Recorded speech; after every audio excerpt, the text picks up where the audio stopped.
आप और हम सभी सुनेंगे श्रवण संघ की आन बान शान हमारे युवाचार्य भगवान पूज्य श्री महेंद्र सिंह जी महाराज साहब को युवाचार्य भगवान चरम तीर्थंकर शासनपति श्रवण भगवान महावीर स्वामी अरिहंत परमात्मा श्री सिमंदर स्वामी भगवान परम श्रद्धे परम उपकारी प्रातः स्मरणीय पूज्य गुरुदेव आचार्य भगवान श्री आनंद ऋषि जी महाराज साहब वर्तमान आचार्य सम्राट आत्मज्ञानी सदगुरुदेव परम श्रद्धे परम वंदनीय डॉक्टर श्री शिव मुनि जी महाराज साहब आदि समस्त ऊर्जा पुरुषों महापुरुषों पूज्य वरों के पावन स्मरण चरण को वंदन नमन। यहाँ विराजे स्नेही सहयोगी संत वृंद धर्म प्रेमी बंधुओं माता बहनों, जिनके वचन जिनके सिद्धांत जिनकी साधना जिनके संदेश हमारे जीवन में दुखों से मुक्ति दिलाकर सुख का वास्तविक साक्षात्कार कराने वाले हैं, ऐसे परमपिता परमात्मा तीर्थंकर प्रभु के देशना जिनवाणी के प्रति आप सभी के भीतर में रही आस्था का हार्दिक अभिनंदन। सारे जहां के सब दुखों का एक ही निदान है, या तो वो अज्ञान है अपना या तो वो अभिमान है। हमारा अज्ञान हमारा मोह हमारे दुख का कारण बनता है और इसीलिए उत्तराधायन सूत्र के 32वें अध्ययन में कहा कि अन्नान मोहस्य विवज्जनाये, अज्ञान और मोह के त्याग से राग द्वेष के नाश से एकांत सुख प्राप्त होता है। लेकिन वो अज्ञान और मोह तो हमारा कैसा है, आज का नहीं है, ये तो हमारा अनादिकाल का है। बहुत पहले से हमारे ऊपर वो अज्ञान की परत लगी हुई है, मोह का नशा चढ़ा हुआ है। मोह तो बहुत गहरे तक हम भी नहीं समझ पाते कि ये मोह है। हमें लगता है कि नहीं ये मेरी आवश्यकता है, पर अगर हम गहराई से देखें तो सारा मोह कहने को कह देते हैं ये तो सब मोह माया है, हम कहते हैं, लेकिन वो मोह छूटता कहाँ है। मोह होता ही वो है कि जो व्यक्ति को बांधे रखता है, अज्ञान है वो ढके रखता है। अब इससे बाहर कैसे आए, इससे हम कैसे मुक्ति पाए, क्योंकि एकांत सुख तभी होगा। मोह से, मोह को कैसा कहा गया हमारे यहाँ पर, मोहनीय कर्म को बताया था एक बार मैंने, कैसा बताया है मोहनीय कर्म का स्वरूप, शराब की तरह। अब वो शराब पीने के बाद में भी आदमी अपने आप को बड़ा एक तरह से ओ हो बहुत मजा आ गया सब अनुभव कर, लेकिन वो वास्तविक है नहीं ना। वैसे मोह में व्यक्ति अपने आप को सुखी हूं मानता है, लेकिन सुखी है थोड़ी। एकांत सुख जो है वो जब मोह घटेगा तब वास्तव में पता चलेगा। जब तक हमारे कहीं भी शरीर में कोई छोटा मोटा चीरा लगा है, किसी का दांत निकाला हो, किसी का कोई ऑपरेशन हुआ हो, तो उस समय में क्या करते हैं डॉक्टर, लोकल एनेस्थीसिया दे देते हैं। वो लोकल एनेस्थीसिया जब उतर जाता है उसके बाद में कितना दर्द है वो महत्वपूर्ण है। तब तक तो दर्द महसूस नहीं होगा, आपको पेन किलर की जरूरत, बर्फ से सेकने की जरूरत उसके बाद ही महसूस होगी। दर्द जब वो भूल उतर जाएगी, एनेस्थीसिया का असर उतर जाएगा, तब आपको दर्द कितना है महसूस होगा। वैसे ही है मोह, एक तरह से नशा है, भूल में तब तक नहीं ध्यान में आता कि वास्तव में दुख कितना है। वो निकल जाए जब किसी को बहुत ज़्यादा तकलीफ होती है और वो तकलीफ मिटाने की कोई दवा डॉक्टर के पास नहीं है, उस समय क्या करते हैं पता है आपको? कौन सा इंजेक्शन देते हैं? मॉर्फिन का इंजेक्शन देते हैं। किसका इंजेक्शन देते हैं? मॉर्फिन का देते हैं। कि उसके कारण वो दर्द को थोड़ी देर के लिए भूल जाए। मोह ऐसे है, वो एकांत सुख है, वो थोड़ी देर के लिए आपको दुख को भुला देता है, सुख नहीं। सुख जो है वो हमारा मोह हट जाए, उसके बाद में भी हम आनंद में रहे। तो ये कैसे पा सकते हैं? उसके लिए पहला उपाय बताया, गुरुओं के नजदीक रहो, गुरुओं के सानिध्य में रहो, बड़ों के सानिध्य में रहो, गुरु विद्य सेवा, विभज्जना बाल जन सदूरा, जिन्हें संस्कार कहो या जिन्हें एक प्रकार से अच्छी बातें अच्छी नहीं लगती है, उनसे दूर रहो। बाल का अगर हम थोड़े में एक परिभाषा को जानना चाहे बाल की, तो क्या जान सकते हैं कि जिसको अच्छा अच्छा नहीं लगता है, जो अच्छा है वो जिसको अच्छा नहीं लगे। अब जैसे उसको था ना, मैंने कल बताया था, किसका उदाहरण बताया था? कालू कसई का। उसको चंदन अच्छा नहीं लगता था उसको। क्यों? क्योंकि तकलीफ थी, वो उसकी परेशानी थी। अच्छा, चंदन तो बाकी सबको, नॉर्मल कोई भी हो जिसको सन्निपात का रोग नहीं है लेकिन बाकी तकलीफ है, उसको चंदन लगाओ तो उसको क्या होगी? हाँ, साता पहुंचेगी, ठंडक का अनुभव होगा, लेकिन उसको तो और जलन होती थी। तो जिसको अच्छा है लेकिन अच्छा नहीं लगता है, वो बाल, उससे दूर रहो। वो खुद तो अच्छे को अच्छा समझता नहीं है, औरों को भी वो क्या करता है, उनके दिमाग को खराब कर देता है। तो उससे दूर रहो, सुखी रहना है तो। नहीं तो वो आपको उल्टी पट्टी पढ़ा करके अपने में घसीट लेगा, अपने में खींच लेगा। कई जने ऐसे होते हैं, और आजकल तो ये बढ़ गया है, क्योंकि मैंने जैसे कहा ना कि बड़ों के साथ रहना चाहिए, लेकिन बड़ों की बजाय किसके साथ रहना ज़्यादा पसंद है आजकल? मोबाइल और मित्रों के साथ। मोबाइल पर भी क्या होता है, इंस्टाग्राम चल रहा है, फेसबुक चल रहा है, और चैटिंग चल रही है, व्हाट्सएप चल रहा है, चैटिंग चल रही है, वहाँ भी मित्रों के साथ। आजकल बड़ों की बात कम मानते हैं, मित्रों की बात ज्यादा मानते हैं। तो फिर ऐसे मित्र ना हो जो खुद तो अच्छे को अच्छा नहीं मानते हैं और फिर आपको भी घसीट लेते हैं। अरे क्या इसमें पड़ा है, छोड़ दे, रहने दे, क्या करना है, तूने अकेले ने ठेका ले रखा है क्या दुनिया का, जाने देना, सब तो करते। या तो ऐसा कहेगा कि तूने अकेले ठेका ले रखा है, सब तो करते, तू करे तो क्या फर्क पड़ता है? ठीक है भाई, करते उनको करने दे, मुझे नहीं चाहिए। इसलिए हम कई बार कहते हैं, जब हमारे पास युवा लोग आते हैं तो उनको कहते हैं कि इतना तो कम से कम करो कि जहां कहीं ड्रिंक्स, स्मोक्स या वेज नॉन वेज जहां पर परोसा जाता है, ऐसी जगह पर यदि कोई भी पार्टी हो, चाहे एनिवर्सरी हो, चाहे बर्थडे की हो, कोई भी सेलिब्रेशन की पार्टी हो, तो उसमें नहीं जाना, इतना तो नियम कर लो। क्योंकि वो फिर खींचेंगे। उन बाल जनों के बीच में जाओगे तो वो आप भले ही नहीं लेते हो, सारा कुछ है, लेकिन डांडिया में जाओ और पैर ना थिरके, मुश्किल है। हाँ, एक आधा डंडा माथे पे पड़ जाए तो बात अलग है, इधर उधर करते करते। बाकी वो माहौल ही ऐसा होता है। तो जिस माहौल को हम लोग रेजिस्ट नहीं कर सकते, जाने क्यों वहां पर, वो कहीं ना कहीं खींचे बिना रहेंगे। काजल की कोठरी में कैसो हिस्सा यान हो जाए, काजल की एक रेख लागे है, जी लागे है, इसलिए जाना है। बद की सोहबत में मत बैठो। एक शायर ने कहा, बद की सोहबत में मत बैठो, है उसका अंजाम बुरा, बद ना करे पर बद कहलाए, बद अच्छा बदनाम बुरा। नहीं, बाल जन सुधो। देखो कितने सुखी रहते हो।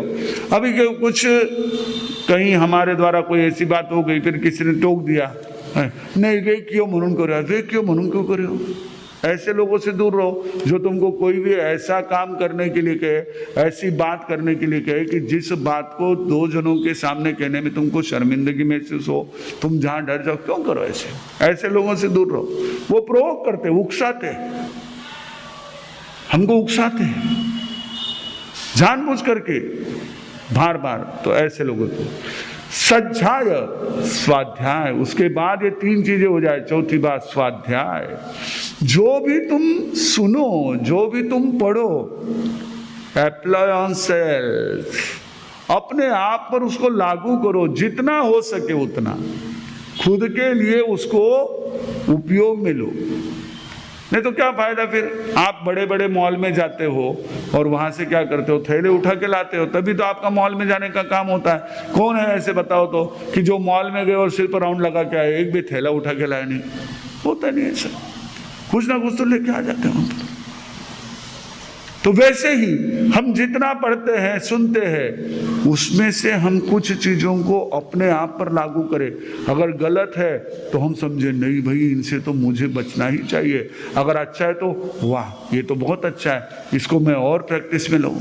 डू इट, प्रैक्टिस में ले आओ। कुछ चीजों को छोड़ना छोड़ते जाओ, तभी तो वो ऊपर जाता है। रॉकेट ऊपर कैसे जाता है, सैटेलाइट ऊपर कैसे जाता है? जो साथ में लेना है वो साथ में लेता है, इंजन साथ में रहता है, रॉकेट को छोड़ देता है, तभी तो उपग्रह ऊपर जाता है। कैसे जाएगा? नहीं तो अगर उसमें इंजन ना हो तो ऊपर रहेगा क्या? और इंजन है लेकिन रॉकेट ने उसको ऊपर ले जा करके अगर नहीं छोड़ा है तो कैसे जाएगा? जो छोड़ना है वो छोड़ देना है, जो रखना है वो लेके जाना है।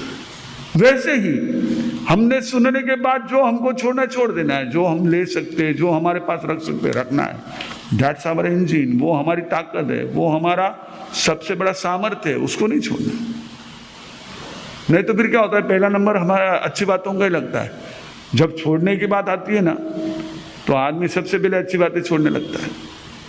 अगर किसी को कहो भाई तेरे पास में एक्स्ट्रा टाइम है तो मोबाइल ये मत कर, तो थोड़ा ये ना इधर उधर बातें मत कर, थोड़ा इधर उधर टहल मत, घूम मत, तो वो घूमना बात करना उसको नहीं, उनको छोड़ देगा लेकिन मोबाइल नहीं छोड़ेगा।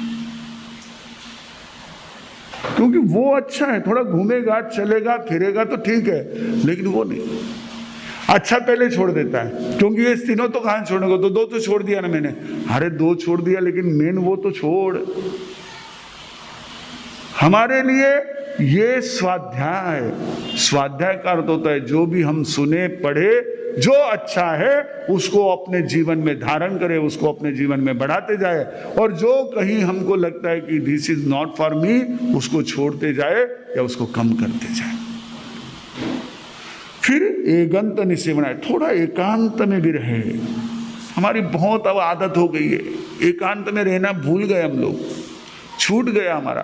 पहले बहुत अच्छा था क्योंकि अपने आप में रहते थे हम लोग, अब वो पूरा बदल गया, हमारा जीवन का ढंग बदल गया।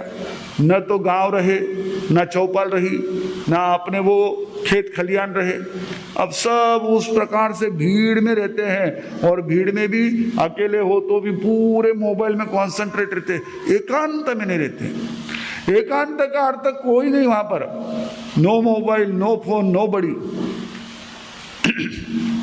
मैंने एक किताब पढ़ी थी, उसमें एक बहुत सुंदर उन्होंने ये दिया था कि विदेश में, खास करके यूरोप में, एक ये चलता है हिच हाइकिंग। जैसे आप लोगों का ये चलता है ना घूमना, अलग अलग डेस्टिनेशन पर जाते हैं, तो वो हिच हाइकिंग करते हैं। क्या करते हैं? Hitch hiking. हिच हाइकिंग यानी क्या है कि एक थैला जिसमें 2 कपड़े रख लिए, लटका लिया, निकल गए। कोई एटीएम नहीं, कोई पैसा नहीं, कुछ नहीं साथ में, एक जोड़ी कपड़ा लेकर के निकल गए, और अनजान प्रदेश में, कोई वहाँ अपना परिचित नहीं, कुछ नहीं, नो फोन, नथिंग एल्स। निकल जाना, घूमते घूमते प्रकृति का आनंद लेते हुए, अलग अलग लोगों की वहाँ की सारी चीज़ें देते निकल जाना। भूख लग जाएगी, कहीं किसी के घर के वहाँ चले जाना, कुछ मिल जाए तो ठीक है, नहीं तो अपना चले जाना। 10-15 दिन अकेले, कोई परिचित नहीं, किसी के साथ संपर्क नहीं, रह जाते हैं। टोटल डिटॉक्स हो जाता है, टोटल डिटॉक्स,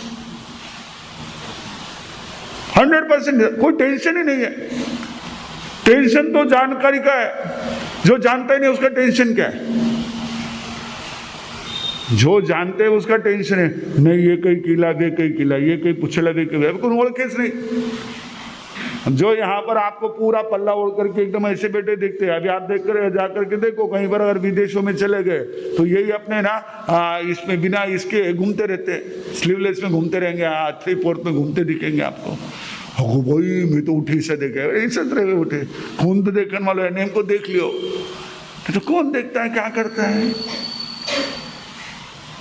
तो ये सबसे बड़ा हमारा टेंशन जो रहता है ना, वो यही रहता है। हम सबके बीच में रहते हैं तो फिर किसी को अच्छा लगे, किसी को ये लगे, उसके लिए हमारे सारे जीवन की हम लोग है ना पूरी प्लानिंग करते रहते हैं। नहीं, इसको अच्छा लगेगा इसलिए ऐसा करना, इसको ये ठीक नहीं लगेगा जानबूझ करके ऐसा करना, इसको तो मैं ये करूँगा। वो उसी में एकांत में रहो, कोई झंझट नहीं, कोई है नहीं, किसी को क्या बताना है।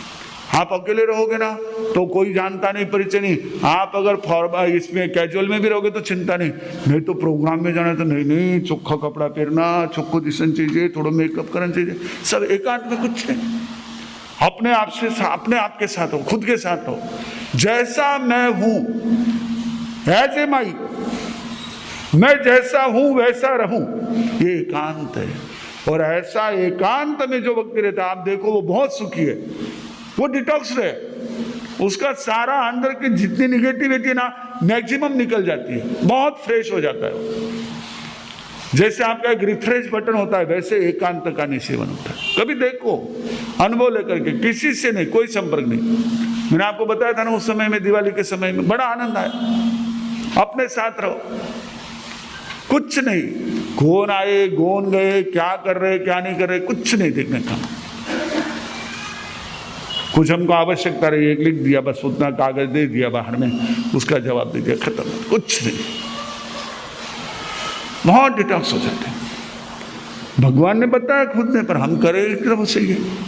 सज्जाय एकांत निसेवनाय सुतत्थ संचिंतनया, एकांत में रहो, उस समय क्या करना, सूत्र और अर्थ का चिंतन करना। सूत्र अर्थ हमारे आगम के अलग अलग जो पाठ है उनका और उसके अर्थ का चिंतन करना। और जैसे हम सामान्यतः कहते हैं, सूत्र वो होता है जिसमें थोड़े में बहुत कुछ कहा जाता है, संक्षेप में जरा से में बहुत कुछ उसमें दिया गया है। पॉइंट्स, आज की भाषा में उसको क्या कहते हैं, points, points and details. Think about it, points क्या है और उसका डिटेल्स क्या हो सकता है। दोनों ढंग से चिंतन में दोनों चीजें आ जाती हैं। जो उसमें हमें छोड़ने लायक चीजें वो भी आ जाती है, जो उसमें हमको पूरक चीजें वो भी आ जाती है, दोनों उसमें आ जाती है। चिंतन का अर्थ ही वो होता है, जैसे आपकी मथनी चलती थी ना, पहले दही हुआ करता था बड़े घड़े में या बड़े बर्तन में, और उसमें वो लकड़ी डाल करके मंथन चलता था, वही चिंतन है। तो मंथन कहते थे उसको, और जिससे मंथन होता था उसको क्या कहते थे, मथनी, जो मंथन करने वाली। तो मंथन कैसा होता है, एक हाथ आगे जाएगा, दूसरा हाथ पीछे आएगा, फिर ये हाथ आगे जाएगा, ये हाथ पीछे आएगा। ऐसे जब चलता है तब क्या होता है, मंथन होता है। अब यही हाथ से खींचते रहो तो रस्सी निकल जाएगी, मंथन तो हो गया ही नहीं। दोनों बाजू से, दोनों तरफ से, आगे पीछे वो चिंतन कि ये क्या हो सकता है, ये क्या हो सकता है। जितना चिंतन करो ना उतना आपको अपने भीतर में सुख का अनुभव होगा, वो मक्खन आएगा। चिंतन करते नहीं हम तो अभी क्या है, कॉपी पेस्ट के जमाने में जी रहे हैं। सारा कुछ जो है readymade, ready to eat, ready to speak, ready to cook, सारा कुछ, और रेडी टू गो। फिर वही होता है, क्योंकि वो रेडी वाले में गड़बड़ बहुत रहती ना, वो सारा जो जमा करके रखा हुआ है, इमरजेंसी ठीक है, लेकिन अगर आपने जिंदगी ऐसी बना ली तो फिर फास्ट में आगे बढ़ जाता है आदमी। फास्ट फूड खाते खाते हर जगह वो फास्ट ट्रैक पर आ जाता है, तेजी आ जाती है, स्पीड आ जाता है। तो ये मंथन जो है ना, इसके लिए आपको थोड़ा सा, अच्छा मंथन कब होता है देख लेना, बहुत सुंदर है वो चिंतन मंथन, ये शब्द बहुत सुंदर है। रस्सी आगे पीछे हो रही है, लेकिन लकड़ी वो भी अगर आगे पीछे होने लग गई तो मंथन होगा। लकड़ी स्थिर है, वैसे हम स्थिर रह करके एक स्थान पर थोड़ा ठहर कर चिंतन करें। आज मुंबई वालों के लिए तो बहुत मुश्किल है, उनका मैक्सिमम टाइम तो प्रवास में जाता है, जाने आने में ही 6 घंटे 5 घंटे 4 घंटे लग जाते हैं। कहीं भी जाए, एम्प्लॉय हो तो और गड़बड़, बिजनेस अगर सिटी में हो तो और गड़बड़, ट्रैफिक वाफिक सारा कुछ जो है। अब वो एक जगह बैठ करके कब करे, अब उसमें भी बैठे तो चिंतन करे। अगर कार में बैठा है, वो लोकल में तो चिंतन कर ही नहीं सकता, कुछ धक्के खाते हुए क्या चिंतन करेगा। धक्के देते भी रहता है, खाते भी रहता है, पीछे से धक्के लग रहे तो आगे भी धक्के देगा ही ना, क्या करेगा ये। एक भाई साहब लाइन में खड़े थे और उनको पीछे से बार बार धक्का दिया जा रहा था। तो वो मुड़े, देखा तो बहुत हट्टे कट्टे इंसान खड़े थे। उनको कहा भाई साहब धक्का क्यों दे रहे हो बार बार? बोल धक्का नहीं दे रहा हूँ, सांस ले रहा हूँ। ओ भीड़ में हो तो फिर पीछे से भी धक्का लगेगा, आगे भी धक्का लगेगा। यहाँ भी देखते ना, प्रवचन के बाद में दर्शन के समय आते हैं तो वही होता है, वो दर्शन करना जाता है, पीछे से धक्का आ गया, वो भी आगे वाले को धक्का देता है, प्रेशर आ जाता है। चिंतन होता है रुक करके, बैठो, सिट डाउन, बी काम, थोड़ा शांत होकर के चिंतन करो, मंथन करो, क्या हो सकता है। प्री प्लान जो होता है ना, वो कोई भी काम खराब नहीं होता है। चिंतन पूर्वक अगर होता है ना तो काम बहुत बढ़िया होता है। हम चिंतन करते नहीं, अचानक नहीं ऐसे करना, ऐसा नहीं होता है। थोड़ा ऊहापोह करो, उसके लिए शब्द है ऊहापोह। देखो चिंतन के लिए कई शब्द है, मंथन मैंने बताया, थोड़ा आगे पीछे, थोड़ा सा ना एक ही बात पकड़ कर के हमने नहीं होगा तो ऐसे होगा, तो फिर कुछ नहीं होता है।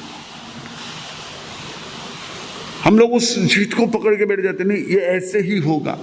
थोड़ा सा release it, take it release it, take it release it, ये सूत्र है कि थोड़ा लो थोड़ा छोड़ो, थोड़ा लो थोड़ा छोड़ो, तो बराबर बैलेंस बना रहेगा। आपका चिंतन होगा, कुछ बातों को आप लो, कुछ बातों को छोड़ते जाओ। ठीक है ये नहीं हो सकता है, ओके नहीं रहने दो, हाँ ये हो सकता है ना, चलो इसको अपन कैसे ये कर सकते हैं, इंप्लीमेंट कर सकते हैं। देखो फिर ये चिंतन है ना हमारे लिए बहुत लाभदायी होता है और आनंद आता है। ये सब चर्चा किसके लिए चल रही है? कुछ नहीं, बाकी जैसे आप किसी बिजनेस सेमिनार में जाते हैं, मोटिवेशनल सेमिनार में जाते हैं, तो वहाँ पर आपको जैसे अपने बिजनेस को बढ़ाने के टिप्स दिए जाते हैं, वैसे ही भगवान की वाणी के टिप्स किसके लिए है? एकांत सुख।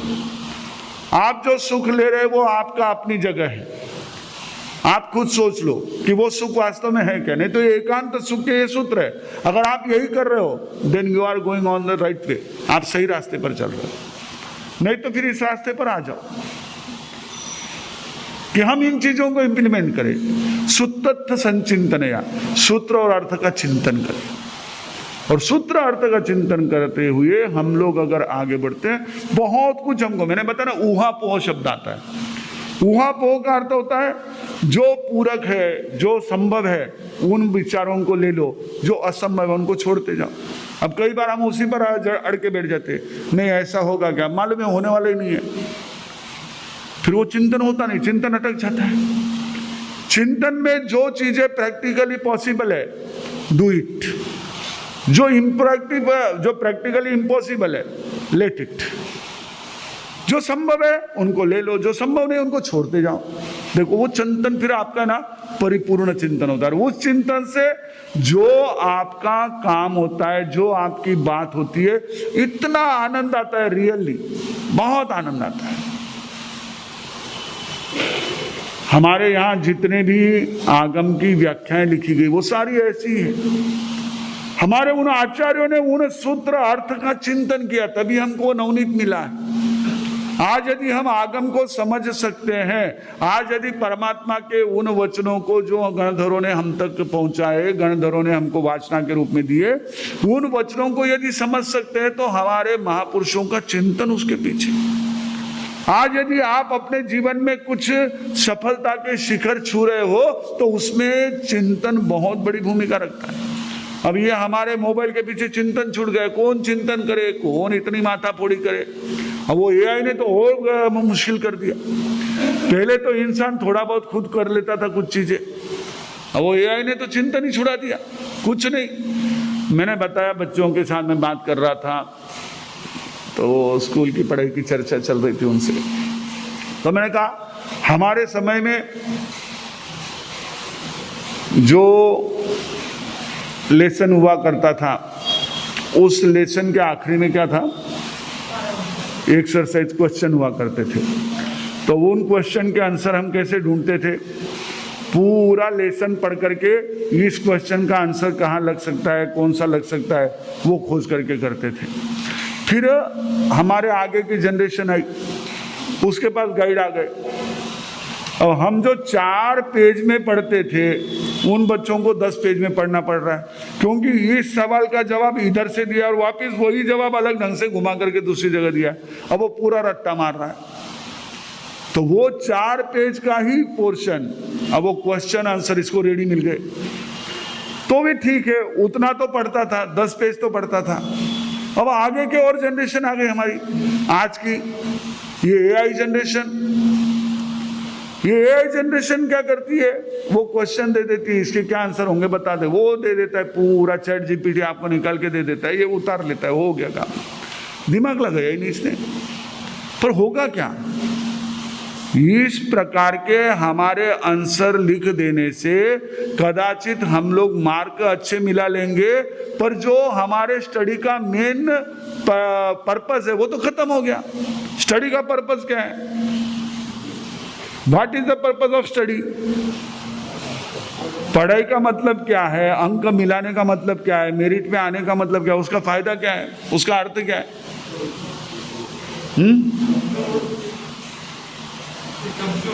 हाँ, पढ़ने का मतलब यह है कि जो आपका पोर्शन है वो पोर्शन आपके ध्यान में आ जाए। अब वो तो ध्यान में आने का काम ही नहीं। आपने प्रोजेक्ट बना करके दे दिया, एआई से बना लिया प्रोजेक्ट या मम्मी से बना लिया और वो डाल दिया वहां पर, सामने रख दिया, ओके अच्छा हुआ, आपके उसको पूरे मार्क्स मिल गए, सब हुआ, रिजल्ट सही है, लेकिन स्टडी कितने % हुई है, वहां कितने भी मार्क मिले, मैंने कितने % पढ़ाई की, ये मैंने सोचना है, ये चिंतन है। हम खुद सोचे, हम अगर वो क्वेश्चन का आंसर खोजते थे तो अपने आप क्या होता था, हमारा दिमाग उतना ही उस चीज को और अच्छी तरह से ध्यान में रख लेता था। आज भी अगर हमको कोई चीज भी बतानी हो तो यदि हमने उसको पढ़ा हुआ है तो हम उसको बता सकते हैं कि हाँ भाई इस तरह से है, क्योंकि पढ़ा हुआ है ना, और वो भी क्वेश्चन के साथ पढ़ा हुआ कि हाँ ये इस क्वेश्चन के लिए इस तरह से ये सारी बातें वहां पर कही हुई।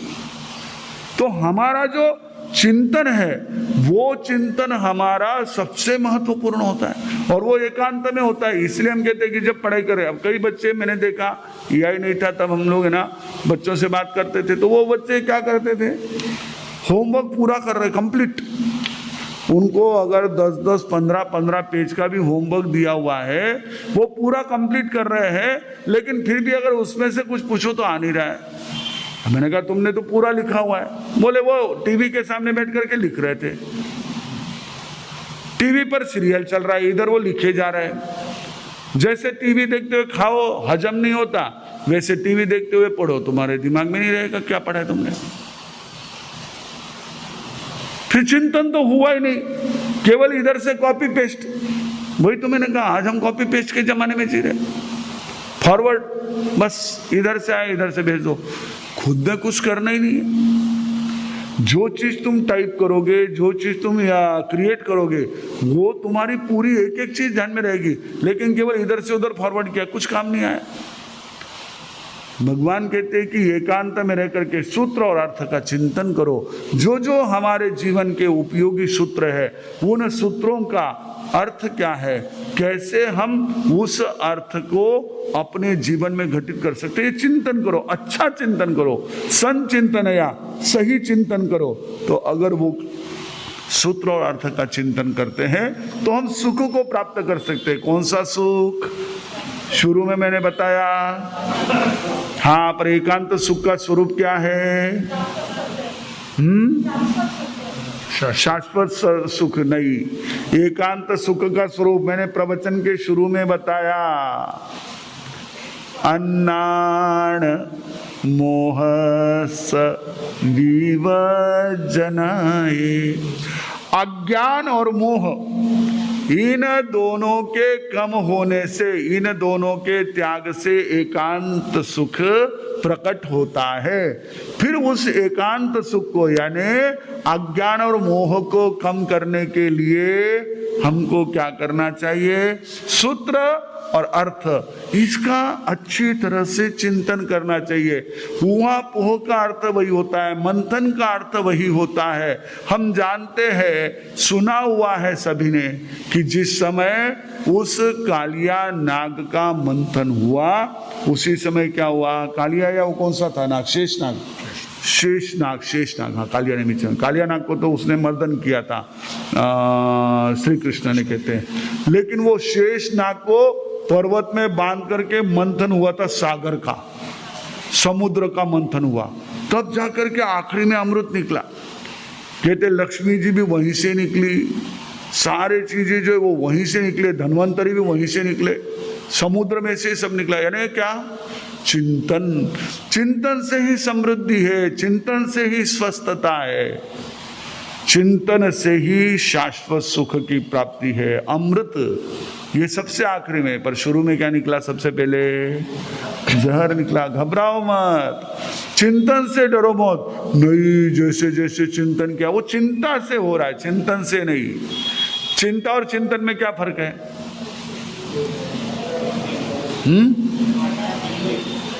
नहीं, चिंता और चिंतन,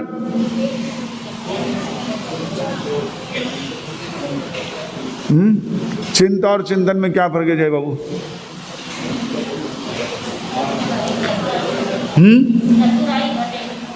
हाँ, वो चिंता से चतुराई घटे, पर वही है ना, चिंता बिन चतुराई नहीं, दुख बिन नहीं शरीर, पाप बिना लक्ष्मी नहीं, कह गए दास कबीर। ठीक है, चिंता और चिंतन में फर्क एक है। जो चिंता है वो पॉज्ड है और जो चिंतन है वो रनिंग है। चिंतन ये हमारा जो एक प्रोसेस चल रही है, और चिंता जो एकदम से ब्लॉक हो गई है। अगर हम ब्लॉक हो जाते हैं, अगर हम लॉक हो जाते हैं, तो लॉक होना, अब जैसे गर्दन है, गर्दन का क्या काम होता है? मुख्य रूप से हमारे चेहरे को जिस दिशा में चाहो उस दिशा में घुमाना। Rotation is the main work of our neck. अब ये अगर रोटेशन बंद हो जाए, एक तरफ हो जाए, तो हम क्या कहते हैं? Handle lock. अब वो एक ही तरफ हो गया, वो इधर जा ही नहीं रहा, इधर देखना है तो ऐसे देख रहा है, वो उधर देख ही नहीं रहा है, ऐसे गर्दन घूम ही नहीं रही। तो वैसे ही जहां हमारी सोच लॉक हो जाती है वो चिंता है, और जहां हमारी सोच आगे से आगे बढ़ती है वो चिंतन है। तो चिंतन यह हमारे एकांत सुख का कारण है, और वो यदि सूत्र अर्थ का चिंतन हो तो हमारे सुख को वह शतगुणित कर देता है। हम ऐसे सुख को प्राप्त कर अपने जीवन में आगे बढ़े, परमात्मा के वचनों को धारण करें और अज्ञान और मोह के आवरण को कम करने का पुरुषार्थ करें। इन्हीं मंगल भावों के साथ एक साथ प्रेम से बोले।